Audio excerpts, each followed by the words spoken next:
Every time the Democrats have a crisis, the fix they propose always seems to attack our pillars of Western culture. Why do Democrats seem obsessed with tearing down things like family and religion? These are good things, right? Because it's all part of what they call the Great Reset. Folks, the left can't stand conservatives. They hate what we stand for. They hate that this country is built on objective truths. They hate that your big R, God-given rights exist. But you already know that. The answer is, why do they hate these things? And it's found in what they call the Great Reset. It's because you are in their way. So what's the Great Reset? The World Economic Forum is a globalist organization of self-professed elites. The founder and chairman is Klaus Schwab, who literally wrote the book COVID-19, The Great Reset, and made it a focal point of his summit in Switzerland in 2020. If you want to read up on the Great Reset, there's an entire page on their website dedicated to how they want to start over with year zero. But listen, don't take my word for it. We always bring receipts here.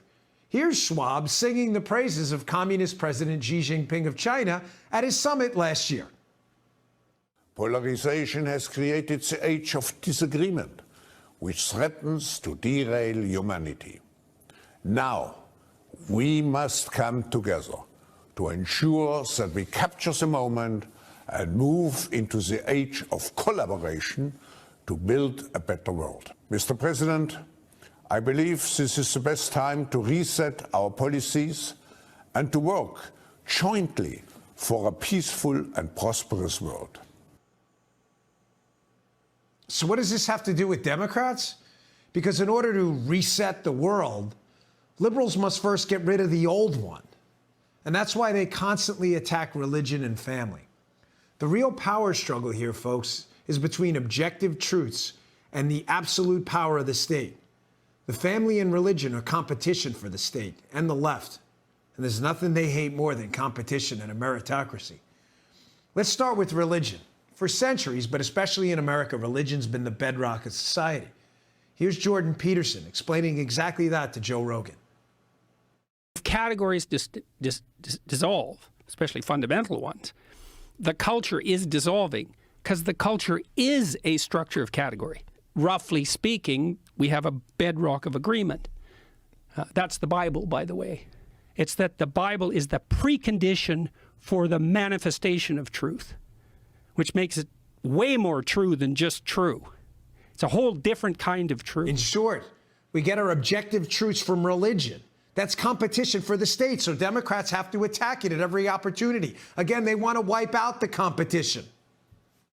Christians, of all people, are supposed to be particularly worried about their neighbors. And this is also a really critical situation where if you're not vaccinated, you may be the one spreading this virus. A subset of Christians who support Trump, who believe that God had a very specific call on his life. It's breeding this degree of fanaticism, this degree of religious fanaticism that I think could have real danger. Because let's face it, Republicans, this is not really the face that best reflects your party's values.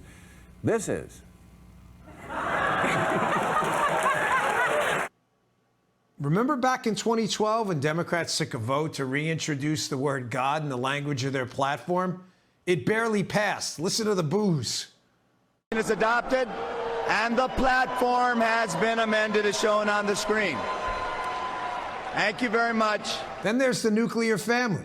We all think it's a good thing, right? With religion? No, not for the left. This is a big hurdle for the Marxists to install the Great Reset. They got to get past that. Your kids? Well, they don't belong to you. They belong to the state, according to these Marxists. Here are just a couple of headlines to prove it. See at the Washington Post and CNN. An unlikely cause of our bitterness?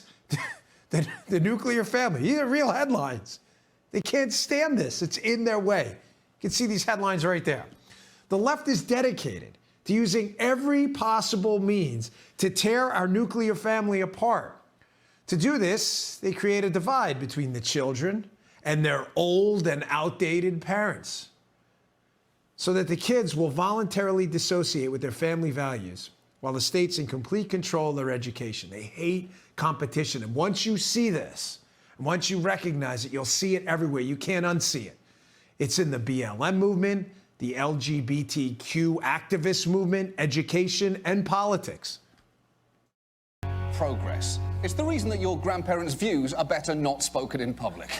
People who have been cast adrift by the breakdown of the nuclear family, they've lost touch with one or both parents, and they're sort of floating, and they come together and say, you know, we'll be a family together. A school in New York City defending itself after telling students not to say words like mom and dad.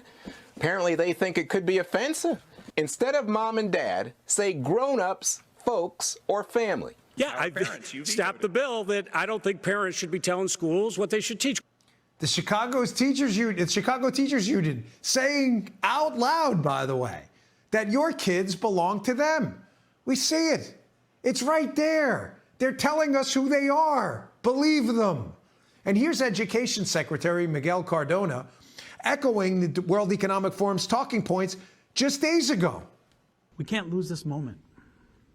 This chance for a reset in education by going back to the same pre-pandemic strategies that didn't address inequities.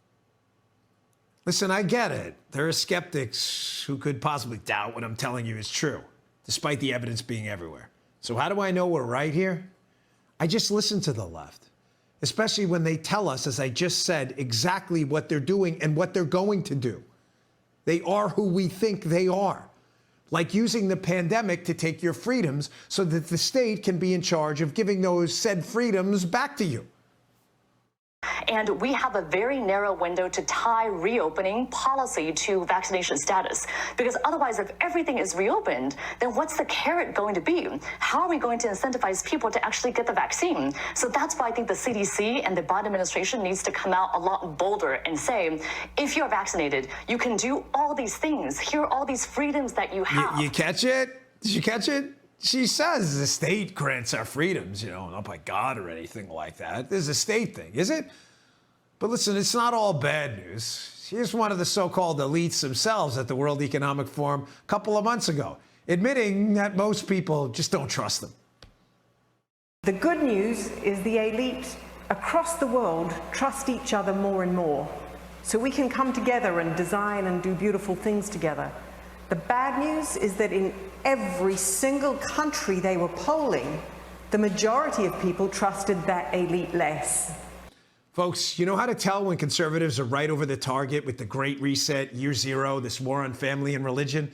Well, the left, they send out their army of, fake fact checkers to call everyone conspiracy theorists. This is from Reuters just days ago. Look at the quote. Despite repeated misinformation being shared online about the Great Reset, this sustainability plan proposed by the World Economic Forum is not a secret plot to end private property or create a totalitarian state. Every single time. Hey, Sean Hannity here. Hey, click here to subscribe to Fox News.